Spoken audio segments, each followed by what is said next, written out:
안녕하십니까. 순천 성경침례교회 박인기 목사입니다. 저희 교회는요, 저런 계단이 없습니다. 그냥 이렇게 했다가 이렇게 가는 거예요. 앞에 두 줄 보니까 한 30개 정도 되는데요. 저희 교회 성도들이 다 합하면 두 줄 앉으면 딱 됩니다. 저 뒤에 있는 분은 저는 안 보입니다. 제가 이렇게 앞에서 맞습니까? 그러면 바로 눈앞에서 아멘 그럽니다. 여러분들이 비록 저 위에서 잘 안 보이시더라도 혹시 제 말이 맞으면 아멘 하고 이렇게 함께 호응해 주시면 강사는 또 힘이 나는 겁니다.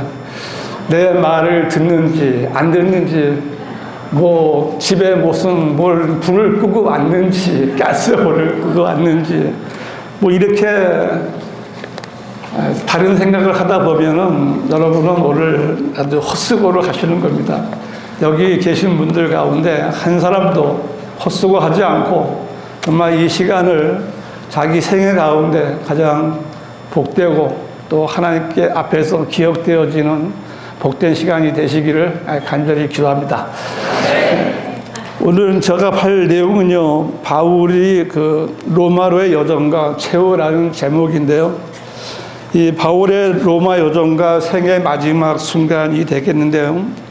이 사람은 태어나면서부터 각자에게 주어진 인생의 길을 가고 있습니다. 평범한 인생으로 끝나는 사람도 있고요. 또 극적인 전환점을 맞이해서 새로운 삶을 사는 사람들도 있습니다. 이 첫사람 아담은요, 가장 좋은 상태에 있었던 사람입니다. 하지만 하나님의 말씀에 불순종하는 죄를 지음으로 인해서 헛된 생을 살 수밖에 없었던 그런 사람의 본이 되었습니다. 반면에 아브라함이나 모세나 다윗 같은 사람들은 하나님의 말씀에 순종함으로써 하나님과 하나님을 믿는 사람들로부터 하나님의 사람으로 인정을 받고 살았습니다.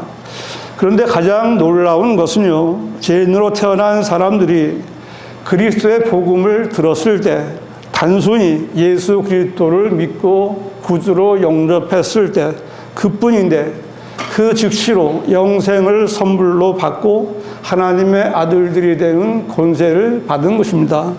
이것보다 더 큰 하나님의 은혜가 어디 있겠습니까? 구원받은 성도들은요, 정말 복을 받은 겁니다. 또 특별히 그렇게 구원받은 성도들 중에서 이 대한민국에서 성경대로 믿는 사람들 그 가운데서도 오늘 이렇게 수련회 와서 함께 교제하고 말씀을 듣고 또 도전을 받는 여러분은 정말 이 대한민국에서 가장 큰 복을 받은 사람이라는 사실을 조금도 의심하지 마시길 바랍니다. 아주 좋습니다. 반응이 아주 좋습니다. 성경에 언급된 사람들 가운데 가장 극적이라고 할 수 있는 사람이 바로 사울인데요. 사울이었던 바울이 이렇게 이름 그대로 바울이 될 수 있었던 것은 자기가 뭘 잘해서 그런 것이 아니고요, 하나님께서 그를 찾아오셨기 때문입니다. 하나님께서는요, 아담이 죄를 지었을 때도 아담에게 찾아오셔서 아담아 내가 어디 있느냐 하고 부르셨던 분이에요. 하나님은 정말 자비로우신 분이십니다. 바울 자신이 말한 대로 죄인들 중에서 우두머리였던 그는 주님을 만난 이후로 완전히 변화된 삶을 살았고요. 담대하게 내가 그리스도를 따르는 것처럼 너희는 나를 따르는 자가 되라 라고 말했습니다. 이 말은요, 베드로도 하지 못했습니다. 야고보나 요한도 하지 못했어요. 그렇게 말할 만큼 사도 바울은 온전한 그리스도인으로 살았던 참 그리스도인이었습니다. 그리고 오늘 제가 하게 될 이 강의 제목은 말씀드린 대로 로마로의 여정과 최후, 또 이제 부제목을 드린다면 바울의 로마 여정과 생의 마지막 순간인데요. 이 바울의 로마 여정과 생의 마지막 순간은 전혀 다른 주제가 되기 때문에 로마로의 여정을 먼저 보고 그 다음에 이제 바울의 생의 마지막 부분은 성경에 언급된 부분을 찾아서 두 주제로 나누어서 강해를 하려고 합니다. 첫 번째로 이제 바울이 로마로 가는 여정을 이제 보게 되겠는데요. 이거를 지워야 된다 그랬지? 이렇게 됐습니다. 바울이 로마로 가는 여정. 바울이 예루살렘에서 이제 제수의 신분이 되어서 로마로 가게 되는 여정은요, 좀 아까 강의를 들은 대로 원래 하나님의 뜻이 아니었기 때문에 성령께서도 말렸지만 바울이 자기 생각대로, 자기 믿음대로 예루살렘에 들어갔다가 제수의 신분이 되어서 이제 로마로 가게 되는 겁니다. 이 일에 대해서 하나님께서는 이 바울에게 나타나셔서 이렇게 말씀하십니다. 바울아, 기운을 내라. 내가 예루살렘에서 나의 가난 일들을 증거한 것과 같이 로마에서도 증거해야 하리라 라고 말씀하셨고요. 그에 따라서 바울은 비록 제수의 신분이었지만 예루살렘에서 빠져나와 로마로 이제 가게 된 것입니다. 첫 번째,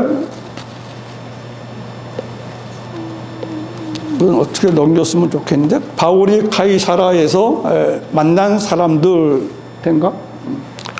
바울이 카이사라에서 만난 사람들인데요. 바울이 이제 로마로 가기 전에 카이사라로 이제 압송되고요. 거기서부터 이제 실제적으로 바울이 로마로 가는 여정이 됩니다. 그 사도행전 24장 이후의 내용인데 그 과정을 일일이 다 보기보다는 바울이 만난 사람들과 또 그들에게 바울이 한 말을 중심으로 보려고 합니다. 바울이 첫 번째로 만난 사람은 카이사라의 총독 펠릭스입니다.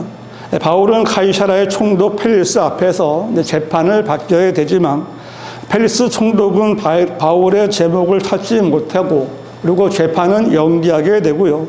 바울은 이제 편안한 상태에서 구금 생활을 하게 됩니다. 사도행전 24장 25절 말씀을 보시면요. 바울이 의와 절제와 다가올 심판에 관하여 설명하자 펠릭스가 두려워하여 대답하기를 이제 그만 가라. 적절한 때가 오면 내가 너를 부르리라고 하더라 했습니다. 이것은 이제 바울이 펠릭스에게 한 말이고요. 이 말을 들은 펠릭스의 반응입니다. 바울은 자신을 감금하고 있는 로마의 총독 펠릭스에게 오히려 당신이 죄인이고 또 당신이 의롭게 되기 위해서는 하나님의 의가 되신 예수 그리스도를 믿는 믿음이 필요하다는 것과 누구에게나 있게 될 심판에 대해서 설명한 겁니다. 바울의 말한 이 위대한 진리의 말씀은 펠릭스의 죄를 지적하기에 충분했고요.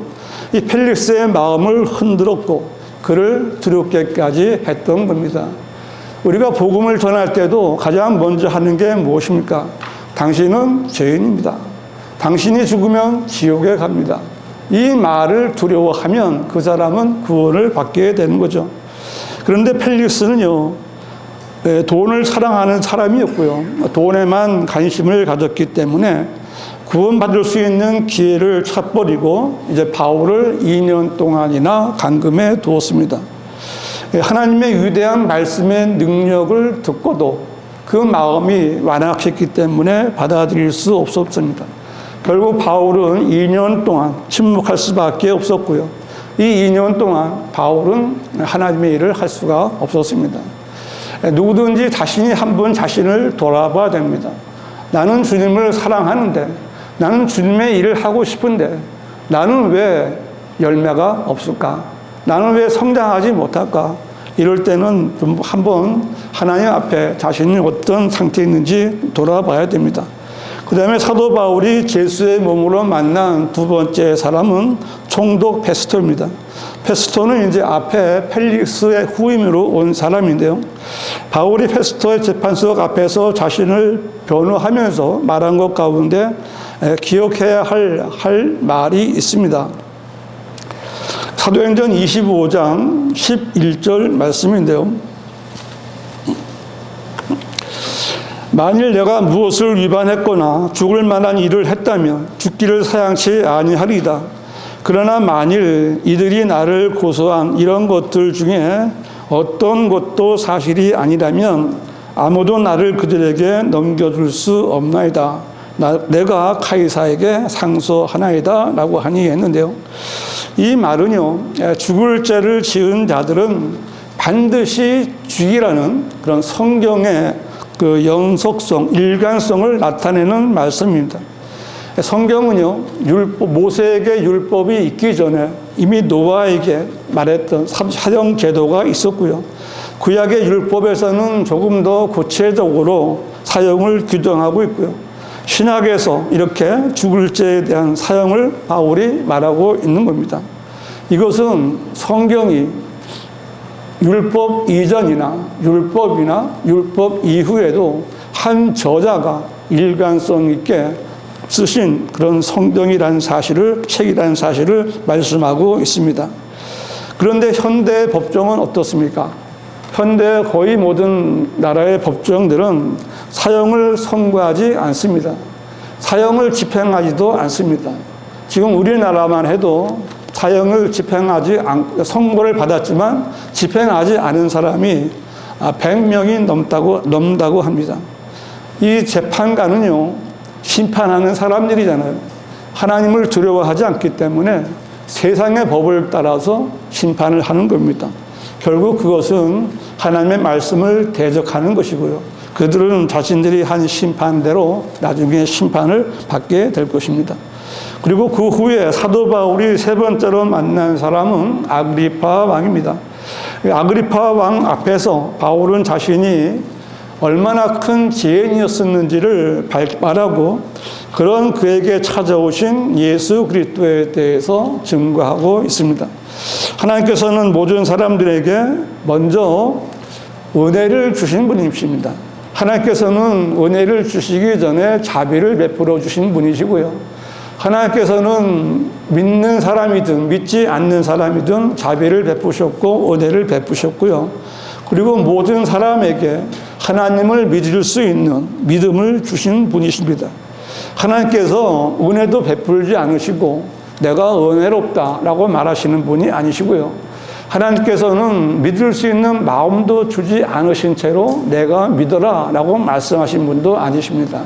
하나님께서는 이미 모든 사람들에게 하나님이 계신 것을 믿을 수 있는 믿음을 주셨고요. 하나님의 말씀을 믿을 수 있는 믿음을 주신 겁니다. 그래서 모든 사람들은 자기가 믿을 수 있는 마음을 주신 그 믿음을 자기 의지로 사용하면은 구원을 받을 수 있는 겁니다. 예수 그리스도께서는 사울에게 믿을 수 있는 마음을 주셨고요. 바울은 예수 그리스도를 보았을 때 즉시 믿고 구원받을 수가 있었던 겁니다. 바울은 자기가 어떻게 구원을 받았는지를 간증하면서 아그리파 왕에게 당신도 하나님께서 주신 그 믿을 수 있는 마음을 사용해서 구원을 받으라 이렇게 촉구하고 있는 겁니다. 사도행전 26장 19절을 보시면요. 오 아그리파 왕이여, 이때부터 나는 하늘에서 보신 것에 불순종하지 아니하고 라고 말했는데요. 바울이 이 아그리파 왕에게 한 말은요, 거짓말이 아닙니다. 바울은 구원받을 때부터 주님께서 자신에게 부여하신 임무를 수행하는데 전혀 불순종하지 않았습니다. 그는 예수 그리스도의 종으로서 해야 할 일을 전하는데 전혀 게으르거나 거짓이 없었습니다. 바울이 한 이 말은 모든 그리스도인들에게 선포하는 말씀이기도 합니다.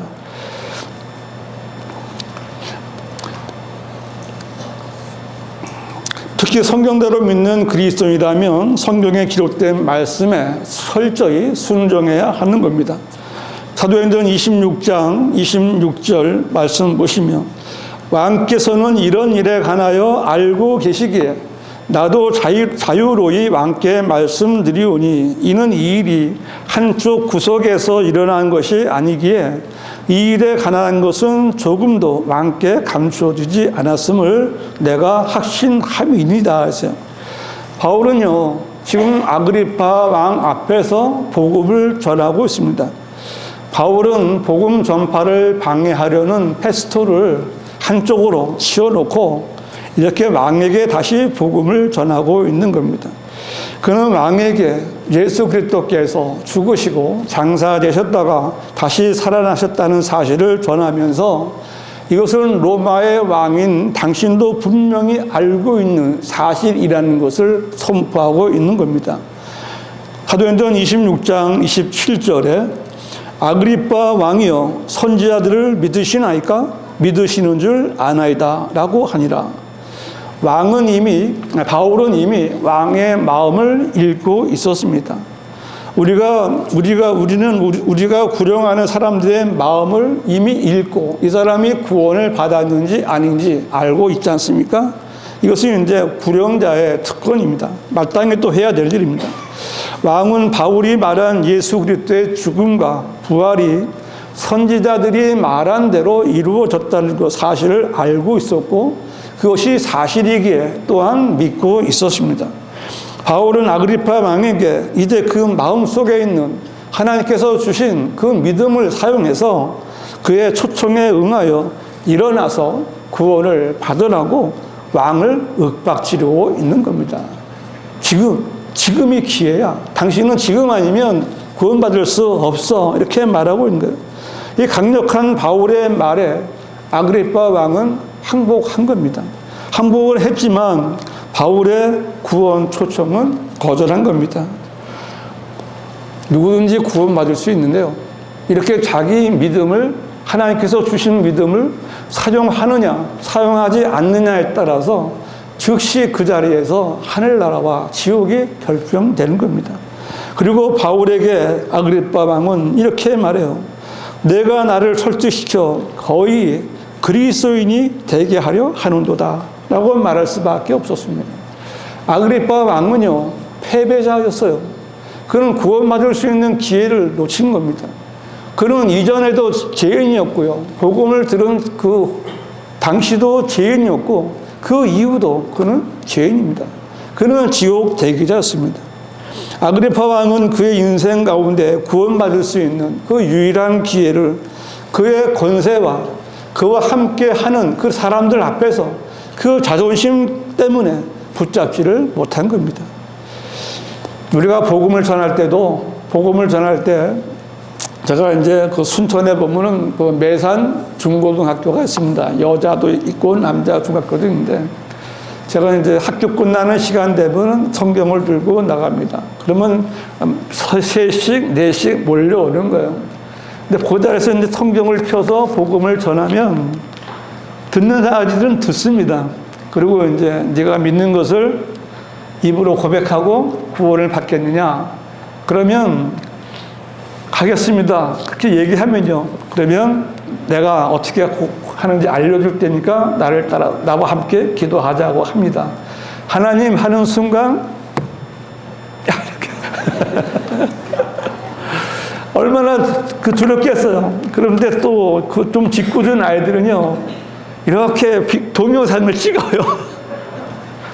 근데 구원받을 사람은요 끝까지 하더라고요. 끝까지 합니다. 다 영접기도 한 다음에 이 세상에는 두 부류가 있다. 너와 같이 구원받은 사람, 쟤들과 같이 지옥에 갈 사람. 쟤들은 지금 너를 조롱하고 비웃을지 모르지만 나중에 주님 앞에 갔을 때 네가 얼마나 복을 받았는지 알게 될 것이다. 너도 저 친구들에게 복음을 전하는 성도가 됐으면 좋겠다. 이렇게 마무리를 하죠. 정말 아그리빠 왕은 그런 거예요. 그는 예수님 앞에 영생을 얻으러 왔다가 그가 가진 재물 때문에 슬퍼하며 돌아간 부자 가난과 같이 자기가 갈 길을 스스로 정하고 말았습니다. 그런데요, 사람은 그럴 권한이 없습니다. 사람은 예수 그리스도를 거부할 권한이 없습니다. 그런데 자신이 뭔가 되는 줄 알고 거들먹거리면서 영생의 길을 걷어차 버린 겁니다.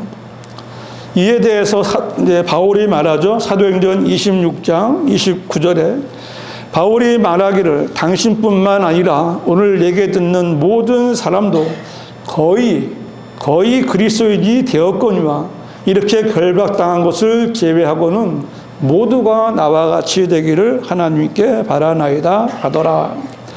바울은 결박당한 죄수였고요.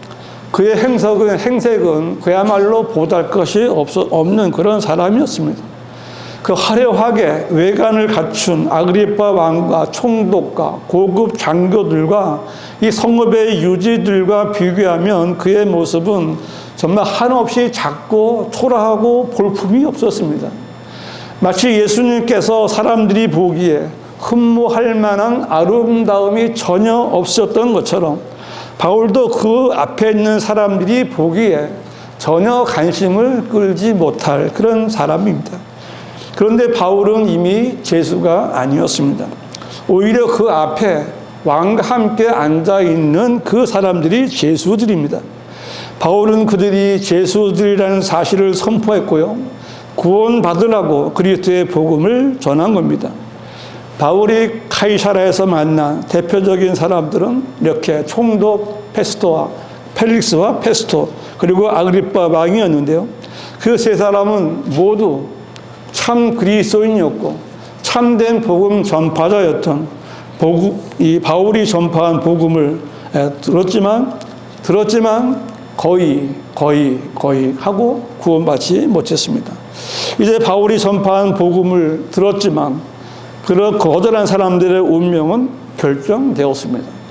유대인이든 헬라인이든 믿는 모든 사람을 구원에 이르게 하는 하나님의 능력을 거절한 자들이 받을 것은 하나님의 심판 앞에 서는 것밖에 없는 거예요.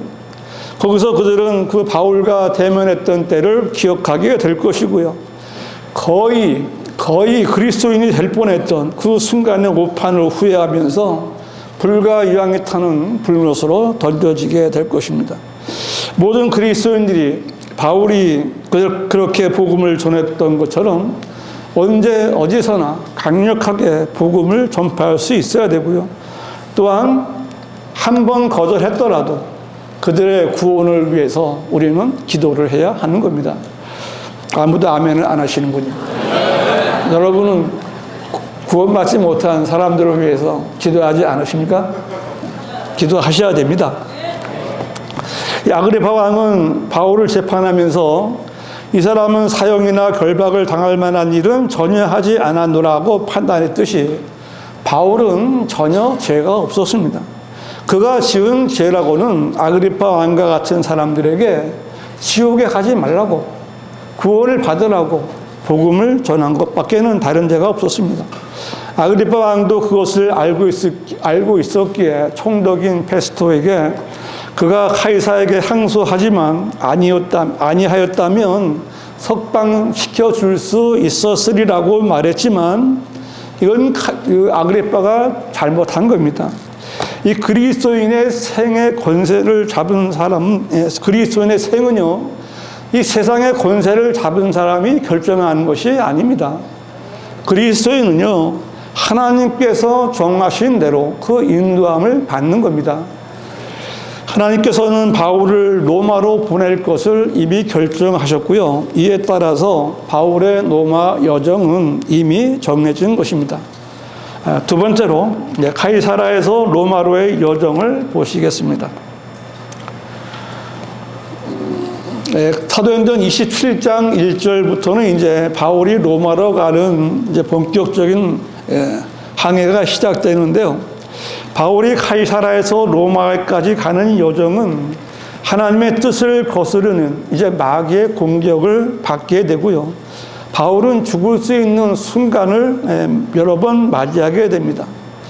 바울은 이제 다른 죄수들과 함께 율리오라는 백부장에게 인계되는데 그는 바울을 정중히 대해 주었습니다. 이 백부장 율리오는 이 마귀의 공격으로부터 바울을 보호하시기 위해서 하나님께서 붙여주신 사람입니다.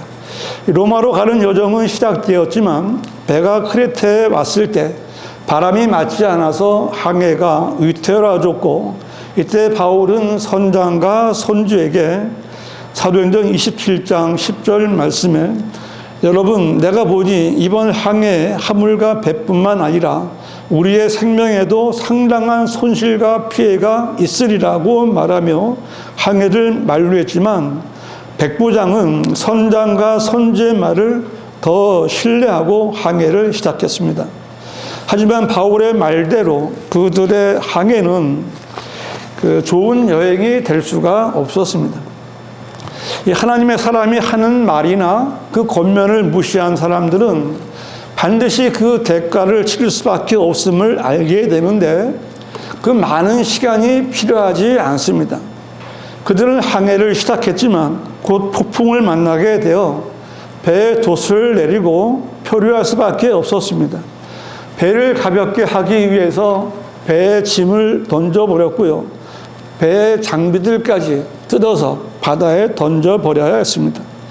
이 와중에 바울도 다른 사람들과 똑같이 폭풍의 파도에 시달렸지만 그는 자신의 그 생명에 관해서는 전혀 걱정하지 않았습니다.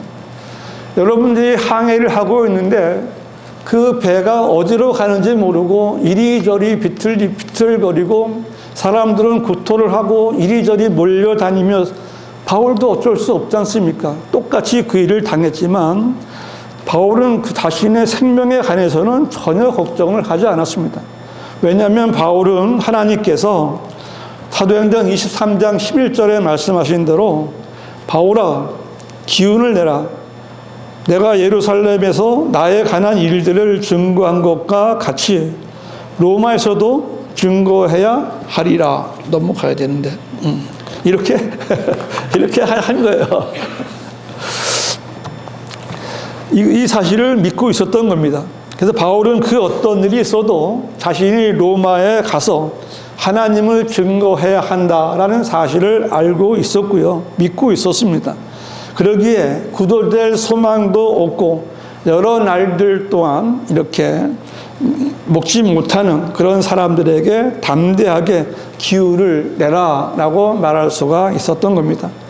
이때 하나님께서는 하나님의 천사를 보내셔서 사도행전 27장 24절에 바울아 두려워 말라 내가 반드시 카이사 앞에 서야 하리라. 그러므로 보라 하나님께서는 너와 함께하는 모든 사람들을 너에게 주셨느니라 라고 말씀하셨어요. 그 배 안에는요 선장도 있고요 선주도 있고요 백부장도 있었고요 많은 죄인들도 있었고 선원들도 있었고 또 죄인들을 감시하는 병사들도 있었지만 이 배의 주인은 누구예요? 이 배의 주인은 하나님이신 거예요. 하나님이시고요. 하나님께서는 그 배 안에 있는 사람들을 276명의 생명을 누구에게 맡겼어요? 하나님의 사람 바울에게 주신 거예요. 바울은 더 이상 죄를 짓고 묶여서 호송되는 그런 죄인이 아니었습니다. 그리스도인이 바로 이런 사람들이에요. 여러분 한 사람 한 사람이 바로 이런 사람들입니다. 여러분 주변에 있는 모든 사람들이 여러분의 손에 달려있는 겁니다. 어떤 사람이 세상 사람들이 보기에 이 바울처럼 정말 초라하고 볼품이 없고 정말 어디 왔다 갔는지도 모르는 그런 사람이라 할지라도 그 사람이 그리스도인이라면 특별히 성경대로 믿는 그리스도인이라면 하나님께서는 그 성도의 믿음을 보시고 그 성도에게 주변 사람들의 생명을 맡기시는 분이십니다. 여러분이 그리스도인이라면 여러분 주위에 있는 모든 사람이 하나님께서 여러분에게 주신 생명이라는 사실을 잊으시면 안 되는 겁니다. 이것이 그리스도인이 자신의 삶을 마음대로 살아서는 마음대로 사용해서는 안 된다는 것을 말씀하고 있는 겁니다. 어떤 사람들은요 성경대로 믿는 그리스도인이 한번 구원받으면 영원히 그 구원을 잃어버리지 않는다라고 말하면 이런 말을 쉽게 합니다. 이 사람이 나가서 가서 술 먹고 자기 마음대로 막 살아도 하늘나라 가느냐? 제가 아닌데요? 그랬으면 얼마나 좋겠습니까? 맞는데요? 하나님이 그럴 리가 없습니다. 아니에요. 하나님은요, 한 번 아들이 되면 영원한 하나님의 아들이 되는 겁니다. 우리는 그리스도와 한 몸이 되는 겁니다. 그리스도의 한 몸이 요 손톱 한 끝이라도 절대로 이 세상에 남아서는 안 되는 겁니다. 그렇다면 이제 그리스도인은 어떻게 살아야 될까요? 사도행전 27장 25절 보시면요. 그러므로 여러분들이요 기운을 내라. 나는 하나님을 믿나니 나에게 말씀하신 그대로 되리라. 여러분은 이 말씀을 믿으십니까? 그리스도인은 하나님을 믿고 하나님께서 말씀하신 것을 믿는 믿음으로 살아야 하는 겁니다. 그리고 자기가 믿는 하나님의 말씀 그대로 될 것을 선포해야 하는 겁니다. 나만 믿고 내 안에만 두고 살아서는 안 되는 거예요. 하나님께서는 나를 한 사람 구원하고 그걸로 땡 이렇게 하신 것이 아닙니다. 하나님께서는 저를 구원해 주셨고요. 저를 통해서 뿌리고 나무를 심게 하셨고요. 그 나무가 자라야 비로소 내가 열매를 얻는 겁니다. 저는 정말 많은 열매를 원하고 있습니다. 여러분도 정말 많은 열매를 원하는 성도들이 되시기를 바랍니다. 그리스도인은 이 하나님의 일을 하면서 이제 그리스도인이 하나님의 일을 하면 마귀도 가만히 있지 않습니다. 마귀도 자기 일을 하는 거예요. 하나님의 일은 사람의 생명을 살리는 일이고요. 마귀의 일은 사람을 죽이는 일을 하는 겁니다. 바울이 탄 배는 자초되었고요. 이제 죄수들의 운명을 결정할 시간이 되었습니다. 사도행전 27장 42절에 그때 병사들의 의견은 죄수들 중 아무도 헤엄쳐 도망치지 못하도록 죽여야 한다는 것이었으나 이것이 죄수들을 다루는 병사들의 생각입니다. 죄수들은 틈만 나면 감시의 눈을 피해서 도망치려는 본능을 가지고 있습니다. 병사들은 이런 죄수들을 놓치고 문책을 당하기보다는 차라리 죄수들을 모두 죽여서 도망가지 못하게 하는 것이 더 낫다. 한 사람이라도 도망치게 해서 문책을 받는 것보다는 아예 다 죽이고 우리는 우리의 임무를 완수했다. 어쩔 수 없었다. 이렇게 말하고 싶은 겁니다. 바로 여기에 마귀의 손길이 있어요. 마귀는 죽이는 일을 하는 겁니다. 마귀는 바울을 로마로 보내시려고 정하신 하나님의 뜻을 대적하고 병사들의 손에 바울을 죽이려는 계략을 꾸민 거죠. 그러나 하나님께서는 하나님의 일을 하시는 분이십니다. 사도행전 27장 43절 보시면요. 백부장은 바울을 구출할 의향으로 그들의 의견을 꺾고 명령하기를 헤엄칠 줄 아는 사람들은 먼저 바다에 뛰어내려 육지에 오르라고 하니라 하세요. 하나님께서는 적당한 곳에 우리 그리스도인들을 도와주는 그런 사람들을 심어 놓으시는 일을 하시는 분이십니다. 바울은 하나님의 도우심으로 마귀가 설치한 그 죽음의 덫에서 살아나왔습니다. 이 세상의 대부분의 문제들은요, 믿는 성도들이나 믿지 않는 세상 사람들에게나 공통적으로 임하게 됩니다. 어쩌면 성도들에게는 믿지 않는 세상 사람들보다 더 어려운 일들이 겹쳐서 일어날 수가 있습니다. 왜냐하면 하나님의 일을 하거나 하나님의 일을 생각하기 때문에 마귀가 방해를 하죠. 그러면 보통 사람들보다 더 어려운 상황에 닥치기도 하는 겁니다. 그런데 하나님 성경대로 믿는 성도들에게는요, 하나님께서 함께해 주시겠다라는 약속의 말씀이 있고요. 하나님께서는 그 말씀대로 그 성도들을 끝까지 도우셔서 고난들을 이겨내게 하시는 분이십니다. 하나님께서 바울에게 말씀하신 대로 배에 있던 사람들은 모두 안전하게 바다에서 구조가 됩니다. 하나님께서 그들을 보호해 주신 거예요. 하나님께서는 바울에게 하신 약속을 지키신 겁니다. 하나님께서는요, 사람의 생사화복을 주관하시는 분이십니다. 바울은 바다에서는 살아났지만 또 다른 마귀의 공격을 받게 되는데요. 사람들이 자초된 배에서 구조되어 한 섬에 도착했을 때 그 섬의 원주민들이 불을 피워놓고 그들을 맞아 주었는데요. 그들이 도착한 섬은 이제 사도행전 28장 1절에 보면 멜리테라는 이제 그 섬입니다. 이때 바울이 이제 불을 피우고 있으니까 나무를 이렇게 한 줌 걷어서 이제 불에다 넣었는데 그 불 속에서 독사 한 마리가 나와서 그의 손에 물고 매달렸어요. 원주민들이 그것을 보고 뭐라고 그래요? 사도행전 28장 4절에 확실히 이 사람은 살인자라. 그가 바다에서는 구조되었어도 공의가 살려두지 아니하는구나 라고 이제 말했어요. 바울은 근데 어떻게 해요? 그 짐승을 떨쳐버리고 그의 손을 조금도 상처를 입지 않았습니다. 이제 원주민들은 이제 이 바울을 보고 있죠. 저 사람이 1분 있다가 쓰러질 건지 아니면 3분 있다가 쓰러질 건지 그렇게 보고 있는데 어땠어요? 바울은 아무런 일도 일어나지 않았습니다. 그때 사람들이 바울을 보고 이 사람은 신이구나. 독사가 물어도 아무렇지도 않은 신이구나. 이렇게 또 생각을 하게 됐다고 성경은 써 있습니다. 사람은 원래 그런 거예요. 우리가 계속해서 강의를 들었지만 예수님께서 예루살렘에 나귀 새끼를 타고 입성하셨을 때 다윗의 자손 호산나라고 찬양했던 사람들이 돌아서서 그를 십자가에 못 박으라. 그죠? 우리에게는 카이사 외에는 왕이 없나이다 라고 말하는 겁니다. 정말 사람은 하루에도 몇 번씩 마음이 변하는 그것이 바로 사람입니다. 이 마귀는 독사를 통해서 바울을 공격했지만 바울은 독사를 떨쳐버리고 마귀의 공격을 피했습니다. 바울은 그 섬에서 우두머리인 그 부풀리오의 아버지의 병을 기도와 안수로 고쳐주었고요.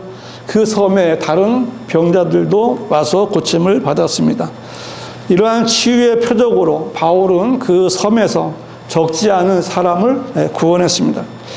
이 하나님의 보호를 받는 바울에게 마귀의 공격은요, 힘을 쓰지 못했고요. 오히려 섬의 원주민들에게 복음을 전하는 기회를 갖게 된 것입니다. 이렇게 마귀의 공격을 이겨내고 로마에 들어간 바울에게 백부장은 호의를 베풀었고요. 한 명의 병사와 함께하는 조건에서 혼자 있게 허락했습니다. 로마에서의 바울은 그가 선교 여행을 다니면서 했던 것과 똑같이 먼저 유대인들을 만나서 예수 그리스도를 전했습니다. 사도행전 28장 23절에 그들이 그와 나를 정하여 많은 사람이 그의 숙소에 찾아오니 그가 아침부터 저녁까지 강론하며 하나님의 나라를 증거하고 또 모세의 율법과 선지자의 글로서 예수에 관하여 그들을 설득시키더라 했어요. 바울은 언제나 그랬듯이 먼저 로마에 있는 유대인들에게 하나님의 나라를 증거했고요. 또 그들이 믿고 있는, 알고 있는 구약 성경 가운데서 예수 그리스도에 관한 말씀으로 이제 복음을 전했는데 언제나와 마찬가지로 들은 사람들 가운데는 믿는 사람도 있었고 믿지 않는 사람도 있었습니다. 그리고 사도행전 28장 28절에 보시면 그러므로 하나님의 구원을 이방인들에게 보낸 것과 그들이 그것을 들을 것을 너희가 알라고 하더라. 이 말은 이제 사도행전에서 마지막으로 사도 바울이 로마에 있는 유대인들에게 한 말이고요. 이 말대로 이방인들에게 하나님의 구원이 보내졌고요. 이방인들이 구원받는 시대가 지금까지 이어져 오고 있는 겁니다. 사도행전 28장 30절 이하 보시면 바울이 만 2년을 자기 셋집에서 지내며 자기에게 오는 모든 사람을 맞아들여 하나님의 나라를 전파하고 주 예수 그리스도의 간한 일들을 가르치되 모든 담대함으로 하였으니 아무도 그를 금하는 사람이 없었더라 했어요. 바울은 만 2년 동안 유대인이든 이방인이든 자신에게 오는 사람에게 하나님의 나라를 전파하고 주 예수 그리스도의 관한 일들을 가르쳤습니다. 모든 담대함으로 복음을 전하는 바울을 금하는 사람이 없었다라는 것은 바울이 하나님의 일을 하고 있었다는 것과 하나님께서 그와 함께 하셨다는 것을 입증하는 말씀입니다. 바울의 로마로 가는 여정과 로마에서의 사역은 이렇게 바울의 감옥 사역으로 끝나게 됩니다. 역사가들은 이제 이것을 바울의 1차 투옥이라고 이제 말하고요. 이때 시기는 AD 61년에서 63년경으로 보고 있습니다. 여기서 이제 로마의 감옥에서 바울은 1차 옥중 서신인 에베소서, 빌립보서, 골로새서, 빌레몬서 이 네 권을 기록하게 됩니다. 이것으로 이제 바울의 로마 여정은 끝이 나고요. 이제 두 번째로 바울의 생애 마지막을 이제 보시겠습니다. 사도행전 28장의 마지막 구절은 바울의 1차 투옥을 이제 만 2년으로 언급하고 있죠. 이후로 바울이 어떻게 어떤 재판을 받고 풀려났는지는 확실한 언급이 없지만 바울은 이제 로마의 가택 구금 상태에서 풀려나게 됩니다. 그리고 바울이 1차 투옥에서 풀려난 사실을 알 수 있는 말씀이 히브리서 13장에 언급되어 있는데요. 히브리서 13장 23절 보시면 우리 형제의 책 찾을 필요 없습니다. 여기 다 나와 있죠. 시선을 앞만 보고 계십시오. 이거 볼 필요 없습니다. 우리 형제 디모데가 풀려난 것을 알라. 그가 곧 오면 내가 그와 함께 가서 너희를 보리라. 너희를 다스리는 모든 자와 모든 성도들에게 문안하라. 이탈리아의 사람들이 너희에게 문안하느니라 했는데요. 이 구절들은 디모데가 풀려난 것과 바울이 이탈리아의 로마에 있었음을 알려주고 있습니다. 디모데는 바울이 로마의 감옥에 있을 때 함께 감옥에 있었기 때문에 바울이 풀려날 때 디모데도 풀려났고요. 이때 풀려난 바울은 이탈리아에서 이 히브리서의 마지막 부분을 기록했습니다. 그리고 바울이 AD 67년경에 다시 로마의 감옥에 2차로 투옥되는데 성경으로 볼 때 AD 63년에서 66년까지의 기간, 즉 로마의 1차 투옥에서 풀려나서 2차 투옥까지의 기간 동안은 바울이 어떤 활동을 했는지는 특별한 언급이 없습니다.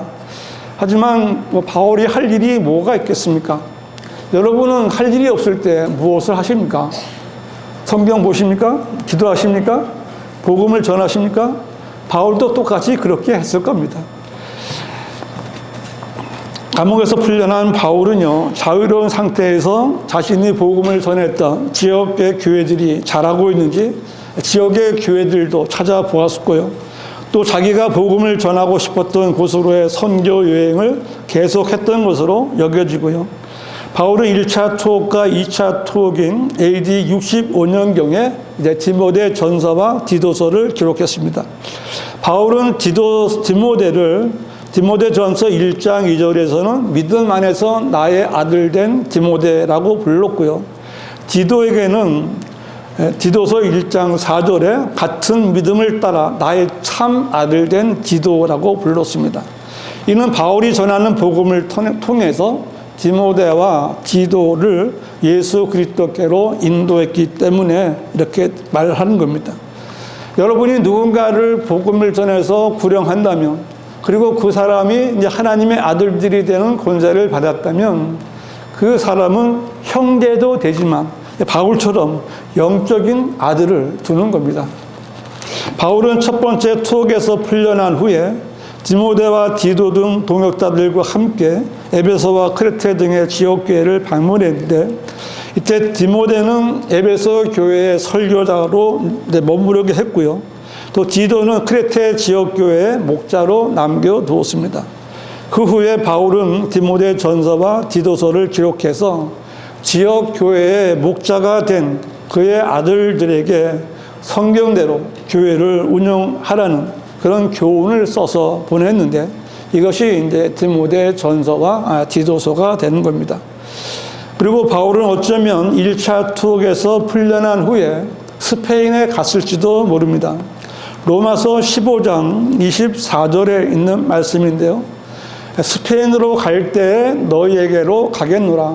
이는 내가 지나가는 길에 너희를 보고 싶고 우선 너희와 잠시 교제로 기쁨을 나눈 후에 너희의 전송을 받아 그것으로 보내어지기를 바람이니라고 했는데요. 바울은 로마서를 쓰면서 내가 이제 로마도 갔다가 스페인까지도 가겠다라고 계획을 말하고 있습니다. 하지만 사도행전은 28장까지 기록이 되어 있는데 사도행전 28장까지는 바울이 로마로 간 기록이 없습니다. 간 적이 없어요. 그리고 로마서 15장 28절 보시면 28절은 여기 안 나와 있나? 그러므로 내가 이 일을 마치고 이 열매를 그들에게 확증한 후에 너희를 거쳐 스페인으로 가리라 라고 또 한 번 말하고 있습니다. 바울은 2번이나 스페인으로 갈 것을 다짐했는데 아마 바울은 1차 투옥에서 풀려난 후에 스페인으로 간 것으로 여겨지지만 성령님께서는 그 내용을 성경에 기록하지 않으셨습니다. 성경에 기록된 마지막 바울의 행적을 찾아보면 그는 니코폴리에서 한 겨울을 지내기로 작정합니다. 디도서 3장 12절에 내가 아테마나 투기고를 내게 보내면 니코폴리에 있는 내게 오도록 서두르라. 내가 거기서 겨울을 지내기로 작정하였느니라고 했습니다. 바울은 크레테에 있는 디도에게 편지를 쓰면서 니코폴리에 있는 자기에게 오기를 서두르라 라고 말하고 있습니다. 니코폴리는 마케도니아의 서쪽 해안이지만 바울의 선교 여행 가운데는 포함되지 않았던 곳입니다. 바울은 새로운 지역에 복음을 전하기 위해서 니코폴리에 머물렀습니다. 바울은 AD 67년경 로마 황제 네로의 박해 기간에 다시 로마의 감옥에 2차로 수감이 됩니다. 이때는 1차 투옥 기간과는 달리 자유롭지 못했고요. 바울은 그 지하 감옥에서 나오지 못하고 목이 베어져 순교했다라고 전해지고 있습니다. 디모데 후서가 바로 바울이 붙잡혀 있는 로마의 감옥에서 마지막으로 디모데에게 보낸 서신이 됩니다. 디모데 후서에는 사도행전 이후에 바울이 머물렀던 여정이 몇 군데 이제 사도행전에 없는 이후에 이제 내용이 몇 군데 있는데요. 디모데후서 4장 13절에 내가 올 때 내가 트로아에 있는 카포의 집에 두고 온 외투를 가져오라. 또 책들을 가져오되 특히 양피지로 된 것을 가져오라 하고 했습니다. 바울은 트로아에 있는 카포의 집에 머물렀었는데 그 집에 외투와 양피지로 된 책을 두고 왔습니다. 그가 마지막까지 사랑하고 또 보고 싶었던 것은 하나님의 말씀이었다는 것을 알 수 있고요. 또 특별히 외투를 가져오라고 말한 것을 보면 그 지하 감옥이 많이 추웠기 때문이라고 우리가 생각할 수가 있습니다. 바울은 디모데에게 겨울이 오기 전에 그것들을 가져오기를 힘쓰라고 했지만 디모데가 바울의 말대로 그것들을 가지고 바울에게로 갔는지 그것은 확실하지가 않습니다. 이 디모데 후서 4장 21절 겨울이 오기 전에 이것은 많은 설교자들이 그 설교 제목으로 하고 있는 말씀입니다. 겨울이 오기 전에 디모데야 내가 죽기 전에 나 한번 보자. 받는지 안 받는지는 잘 모릅니다. 여러분도 누군가 사랑하는 사람이 있다면 겨울이 오기 전에 만나보시기 바랍니다. 디모데후서 4장 20절 보시면요. 에라스토는 고린도에 머물러 있고 트로피모는 몸이 아파서 밀레토에 남겨두었느니라 했습니다. 이 구절에서 우리가 확실한 것은 바울은 트로피모와 함께 밀레토에도 갔지만 그때 트로피모는 몸이 아파서 바울과 함께 갈 수가 없었다는 거예요. 이 구절에서 우리가 주의해야 해서 봐야 할 점은 이제는 바울의 그 사도의 표적으로 주었던 그 치유의 능력이 없어졌다는 겁니다. 바울은 사람들의 병을 고쳐주는 사도의 표적을 가지고 있었잖아요. 바울의 몸에서 손수건이나 수건을 가져다가 병자에게 갖다 주면 그 병자가 낫는 그런 기적이 있었던 이 사도 바울이 그 능력이 없어진 겁니다. 또 한 구절 볼 수 있어요. 디모데전서 5장 23절이요. 이제부터는 물만 마시지 말고 내 위장과 자주 앓는 질병을 위하여 포도주를 조금씩 쓰라. 바울은 트로피모의 병도 고치지 못했고 디모데의 위장병도 고치지 못했어요. 이제 바울을 끝으로 사도 시대는 점점 끝나가고 사도의 표적들과 이적들도 없어진 겁니다. 또 하나 우리의 마음을 슬프게 하고 안타깝게 하고 또 감옥에 갇힌 그 바울과 성도들을 슬프게 하는 일이 있었습니다. 바울이 1차 투옥되었을 때 쓴 옥중 서신 골로새서와 빌레벤서에는 데마가 바울의 신실한 동역자로 언급이 되고 있습니다. 골로새서 1장 14절에 사랑하는 의사 누가와 데마가 너희에게 문안하느니라. 또 빌레면서 1장 24절 나의 동역자 마르코와 아리스타코, 데마, 루카도 문안하느니라. 이때는 데마가 사도 바울과 함께 있었습니다. 그런데 바울의 2차 투옥 때 데마는 마음이 변해서 바울을 버리고 떠나갔습니다. 디모데후서 4장 10절 데마는 이 현 세상을 사랑하여 나를 버리고 데살로니가로 갔고 크레스테는 갈라디아로 디도는 달마티아로 갔으며 했죠.